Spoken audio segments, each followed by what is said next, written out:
Hello and welcome. You're listening to the Just Love Them podcast. I'm your host, Shiree Best. Join me to discover how to stay connected, how to find healing, and how to deepen your relationships with the people you care about who have made different religious choices than you have. Today, we're going to talk about compensating blessings. Have you heard about compensating blessings? I mean, we probably all have. I know I have, but it just never sank in until I felt prompted to do an episode on this. And I am kind of mind blown by what I'm going to share with you today. What is a compensating blessing, sometimes called a compensatory blessing? It's actually a principle. It's a fundamental truth, which states that when deprived of something we very much want, God gives us a compensating blessing. He compensates us in another way. He makes up for what we've lost or what we don't get. Richard G. Scott said, "Find the compensatory blessings in your life when, in the wisdom of the Lord, He deprives you of something you very much want.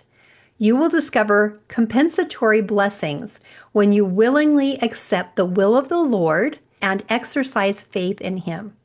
So what I heard from that quote was that when we accept the will of the Lord and we exercise faith, then God gives us compensatory blessings. What I wanted to know when I was studying this was, do I get compensating blessings for having loved ones leave the church? Because sometimes it just feels hard and it doesn't feel like I'm getting any blessings from having this experience. So how can I see those blessings? I remember years ago when my oldest children, who are now grown, were teenagers.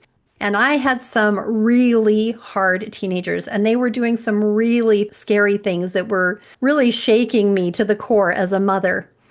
I remember receiving a blessing that if I would attend the temple regularly, that God would bless my children.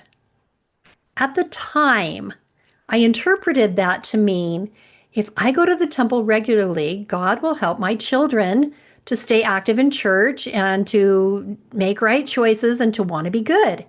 That's what I thought. That, of course, is not what happened.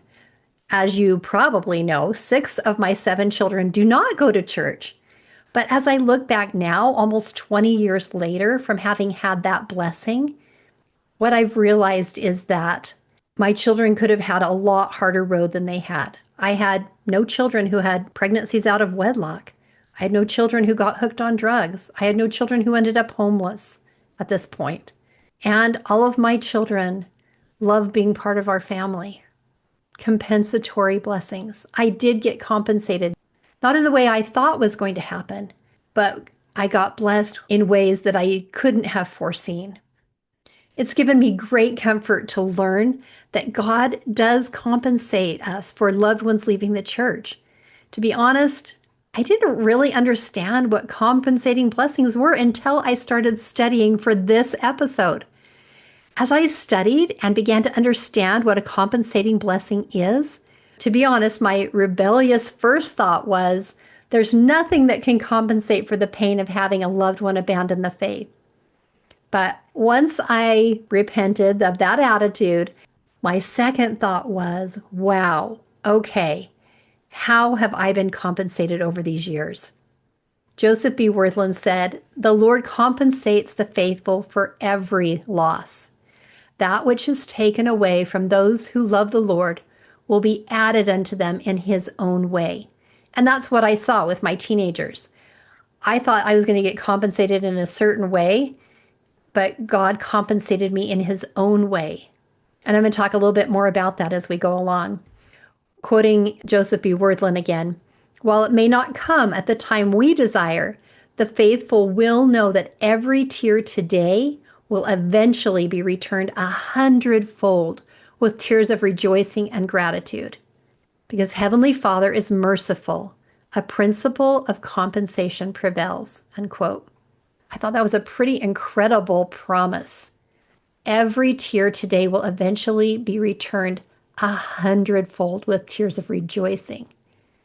A close friend of mine was called along with her husband to be mission leaders. She thought that her family would be blessed for this service. By the third year of their mission, everyone in their family seemed to be struggling. One son had gone out on a mission while they were mission leaders, and he'd gone out with a testimony, but he had a lot of bad experiences, and he came home broken and stopped going to church. Another son got addicted to meth. Another son had to quit his job when his first child was born in order to finish school. Another child was struggling in their marriage. There was contention in the family and financial problems to face when they went home from their mission. My friend couldn't understand why her family wasn't being blessed as she thought they would be. Well, they came home from their mission. Almost immediately, her mother died. Then they were called to work at the MTC, which was a hard calling for her. She had been looking forward to having a little respite after having served for 3 years, and their calling at the MTC was a big one. Then her father was sick. Then her husband got Parkinson's. She told me that she felt like she was hearing in her mind all day long, God's not going to bless us. It gave her a feeling of utter devastation. God's not going to bless us. God doesn't bless us. She couldn't see any blessings. She could only see all the very, very hard things that were happening, and she could see no blessings. It was a very dark time for this friend. Eventually, however, she was blessed to hear God's voice tell her that much of what she wanted had to do with other people's choices of agency, and that what she was working for was something that required God to take away someone else's agency and consequences, and that he couldn't do that. But he also told her that what he could do was help them financially. And that's what happened. As she looks back now, she can see how God placed miracle after miracle after miracle in place, and they landed on their feet financially. In addition to that, her 2 oldest children found wonderful spouses right off their missions and have stayed active in church. She credits one of her children's spouses for helping her child make miraculous changes and become a really good version of himself. No, not all her children have stayed in the church, but God has also told her, and I believe this kind of communication from God itself is a compensating blessing. He has told her and given her the personal inspiration that her mind is finite, but that she will be blessed in the next life as well as in this life for the things that she has done. She will receive blessings in this life and in the next life. She says that God told her, it's not just for this life that I've promised you that I will bless your family.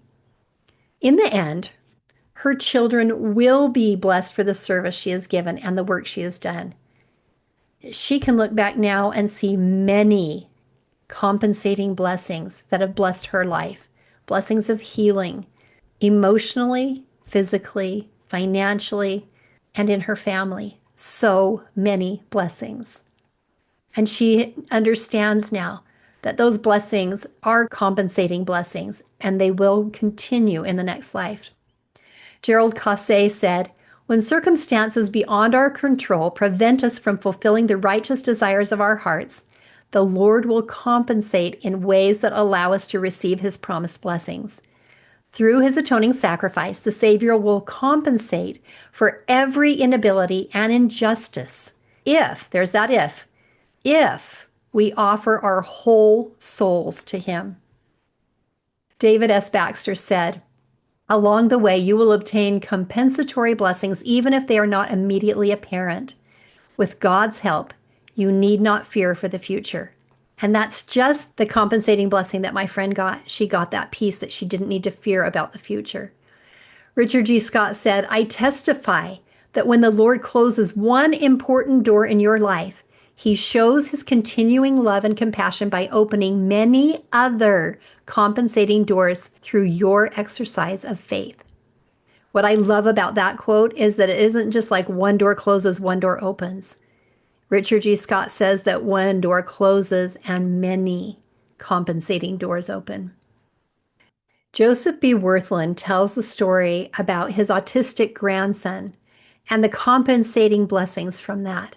How that boy's parents were given compensating blessings of having their lives filled with joy about this son, of seeing his choice spirit, and witnessing firsthand the generosity and compassion of other people in behalf of their son, and that how they have felt to rejoice in their son's progress and marvel at his goodness. He says, don't concentrate on what you don't have or you've lost. The Lord promised the obedient to share all that he possesses with them. You may temporarily lack here, but in the next life, if you prove yourself worthy by living valiantly, a fullness will be your blessing, unquote. That's a fulfillment of what my friend's personal revelation revealed to her. Same exact message. You get blessed here, you get blessed there. He goes on to say, find the compensatory blessings in your life when, in the wisdom of the Lord, he deprives you of something you very much want. To the sightless or the hearing impaired, he sharpens the other senses. To the ill, he gives patience, understanding, and increased appreciation for others' kindness. With the loss of a dear one, he deepens the bond of love, enriches memories, and kindles hope in a future reunion. You will discover compensatory blessings when you willingly accept the will of the Lord and exercise faith in him. In the Book of Mormon, to the afflicted people of Alma, the Lord said, I will ease the burdens, even that you cannot feel them upon your backs. And this will I do, that you may stand as a witness for me hereafter, and that you may know of a surety that I, the Lord God, do visit my people in their afflictions. And their burdens were made light. Yea, the Lord did strengthen them, that they could bear up their burdens with ease, and they did submit cheerfully and with patience to all the will of the Lord. Those people were in bondage, and the Lord gave them compensatory blessings. He made their burdens light, even that they could bear them with ease, and they felt patience, and they felt cheerful. Joseph B. Wortham talked about this a lot, and so I'm going to share another quote with you. He says, no matter how difficult something you or a loved one faces, it should not take over your life or be the center of all your interest. Challenges are growth experiences, temporary scenes to be played out on the background of a pleasant life. Don't become so absorbed in a single event that you can't think of anything else or care for yourself or for those who depend on you. Remember, much like the mending of the body, the healing of some spiritual and emotional challenges takes time. The Lord has said, be patient in afflictions, for thou shalt have many, but endure them. For lo, I am with thee, even into the end of thy days. As you are patient, you will come to understand what the statement, I am with thee, means. God's love brings peace and joy. Your faith in Jesus Christ gives life enduring meaning. Remember, you are on a journey to exaltation. Sometimes you have experiences that yield more happiness than others, but it all has purpose with the Lord. Unquote. Richard G. Scott said, I am so much happier as I look for the many blessings I have instead of focusing on what I do not have. As I have spent time thinking about and researching compensating blessings, I want to share with you some of the compensating blessings I have seen in my life. And I would love for you to think about what you've seen in your life, and yours will likely be different than mine. Here are some of my compensating blessings. While most of my children do not go to church, there is a feeling of unity in our family that I did not teach them. My children are friends with each other, and they do things together the way most people do with their friends instead of their siblings. That is a compensating blessing of unity. That means the world to me. My husband and I also feel like our children adore us, and we adore them. I believe God gave us a compensating blessing of love, grace, and forgiveness with each other, especially after some very hard things that have happened between us as parents and them as children, and among some of the children between each other as well. But God has given us compensating blessings. I can take no credit for my children's forgiving hearts toward us and toward each other. I feel like we've been given a compensating blessing of healing. Emotional healing. I feel like we as a family have been able to do a great deal of healing from hard experiences with each other. Going along with the compensating blessing of forgiveness, we've been given the compensating gift of healing our hearts and knitting them together. Another compensating blessing I have been given is peace. Peace about my children's choices, peace about their future, peace about eternity. I just feel peace. It's definitely a compensating blessing. It's so astounding. I literally did not realize all the compensating blessings I have in my life until I was prompted to do this episode. I've never seen it before with this kind of clarity. It helped me feel so seen and loved by God. You also have these amazing compensating blessings in your life. What compensating blessings are you being given?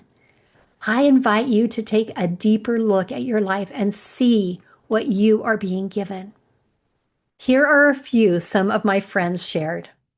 Taking dinner to a family in the ward who just had a baby, and the compensating blessing of finding out someone had done the same thing for their daughter who had just had a baby in another state. A friend looking back at the crazy dysfunctional home she grew up in and realizing that God gave her the compensating blessing of putting people in her path to help her and mentor her. A friend being given the compensating blessing of seeing the good things about her children who left the church. Another friend who was poor while raising her children, but having her money and her food stretch beyond what it would normally do, and her children being willing to eat food they didn't normally like during that time. A man who very much wanted to teach at BYU, but felt like the path to get there wasn't the right one for his family. He was later given the compensating blessing of getting to teach at Education Week at BYU. The compensating blessing of making a lifelong friend who feels like a sister when her own siblings are difficult. The compensating blessing of a mother becoming friends with someone who could mentor her in parenting with her exceptionally hard kids. There's lots of stories of compensating blessings in the scriptures as well. Besides the one in Alma that I just shared with you a few minutes ago, let me share a few with you from the Old Testament. As we read in Job, who lost his wealth and his health along with his family, but in the second half of his life, he was given double what he had lost. Then there's the widow of Zarephath. There was a famine in the land, and the prophet Elijah asked her for food just as she was about to take the very last of her food and make a meal for her and her son and then die. When the prophet asked her for the last of her food, she gave it to him. She was given the compensating blessing of having her oil and flour last until the famine ended. She had as much as she needed. There's another Old Testament story of a woman whose husband had died, leaving debts. And the creditors came and were going to take her 2 sons as slaves to pay that debt. The prophet Elijah told her to go and borrow as many jars as she could and pour her only remaining olive oil into them. She was able to miraculously fill all the jars and sell the oil, paying off the debt and leaving enough for her and her sons to live on. She was given compensating blessings for her loss. God gives compensating blessings not just to some, but to all of us. Every one of us, when we exercise faith and we trust God. I invite you to take the time, maybe even get a piece of paper and sit down and take some time to think about what compensating blessings are you seeing as you go through hard things in your life, especially with your loved ones who have left the church. I invite you to identify them, recognize them, make a conscious decision to see what God has done for you and what you have been given. I think the perspective you are about to gain will amaze you. I love you, my friend. Please join me again next time for another episode of Just Love Them.